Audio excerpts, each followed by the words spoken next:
I'm Solbrick and you're here to watch my custom Lego road tunnel entrance. Is gonna go right somewhere there. However, we do have a situation. There's a wall here and I'm not going to cut a hole in there, so I'm going to solve that in another way, so stay tuned. In today's video I'm going to show you a road tunnel entrance that's very much inspired by set 375 castle from 1978, also known as the Yellow Castle. I imagine this being part of an older medieval city castle wall, much as the ones that you can find in different old European cities. And I hope to add more parts of this old wall to different spots around Soltown. I've used black bricks to create depth and to hide the real world wall that's going to be behind it. Adding cars to the scene will help sell this illusion even more. To the left of the castle wall we have a small party store. The sign is a modded version of the one from set 411-32 Heart Lake Party Shop from 2016. I like the contrast between the dark blue facade and the dark red roof. I've used a more classic shape of Lego builds but with modern colors. And the chimney has this little pipe made of a rounded 1x1 cone that's upside down. A balloon on the side for added fun. Haha! Outside we have a young customer celebrating her birthday with a new shiny balloon and her best friend, the liquor bottle. Now there's a party! In between is where the zebra crossing will go when I place the build in Soltown. I really wanted a staircase that was exposed to the outside where I can pose minifigs. Plus I just like the look of those stairs in dark red. Going up a level we have this statue of a knight that doubles as a pretty worthless scarecrow. The two buildings here are scaled down a bit since they're just there as fake facades to give the impression of more buildings.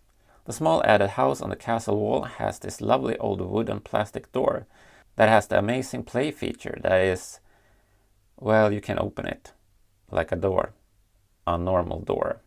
We will go into the building, but first I had this open space underneath the stairs where I've hidden a hidden treasure. It's guarded by this dangerous snake and it contains the greatest treasure of all, knowledge, represented by this book. Yeah, this is a deep channel. Alright, let's have a look inside. Now, I asked my followers on Instagram about what I should use this space for.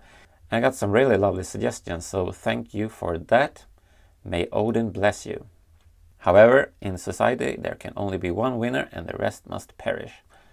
In this case that means that I went for Sherry Likes Cake's suggestion to use it as a painting studio for an artist.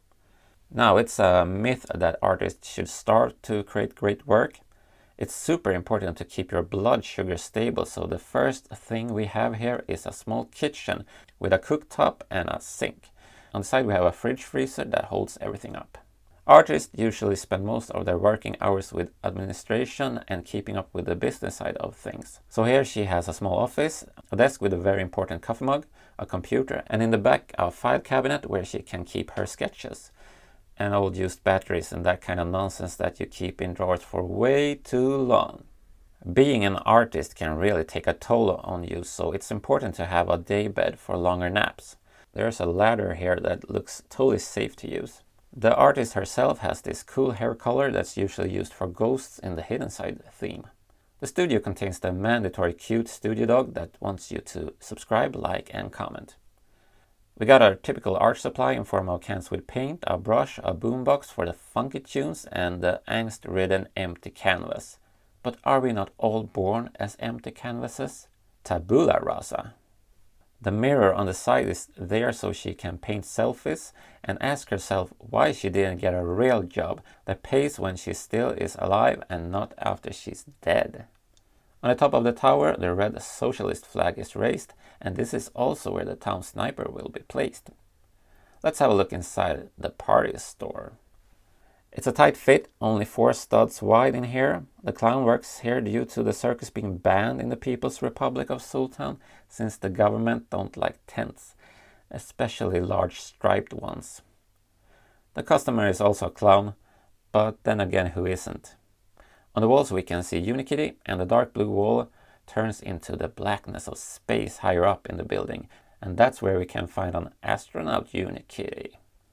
I like the red bricky bricks that contrast nicely to the old school yellow style of the castle wall tunnel.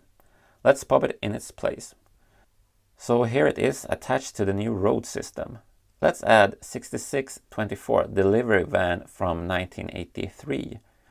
Boy oh boy, that looks lovely. Let's add one more of those vans. Heck, let's use all three I have because it's just such a cute van. Some minifigs to give the scene more life, and we must not forget the town sniper called Ulla-Britta. This build just makes me feel good. It celebrates the old school Lego from when I was a kid back in the early 80s.